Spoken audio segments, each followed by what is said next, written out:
আমি যেন কাজ করি সমাজে। আপনার নবী কি করেছেন?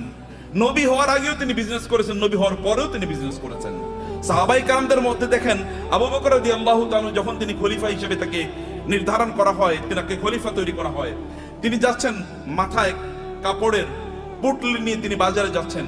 ওমর বলেন, আপনি যাচ্ছেন কই? বলে, বাজারে যাচ্ছে, আমার সংসার চলা লাগবে না? তিনি খলিফা। এখন প্রেসিডেন্ট যদি অথবা প্রাইম মিনিস্টার যদি ব্যবসা করে, আপনার বলবেন এ তো এদিকে ব্যবসা করে। কেন প্রাইম মিনিস্টার ব্যবসা করবে না? কেন প্রেসিডেন্ট কেন ব্যবসা করবে না? মন্ত্রী কেন ব্যবসা করবে না? করবে।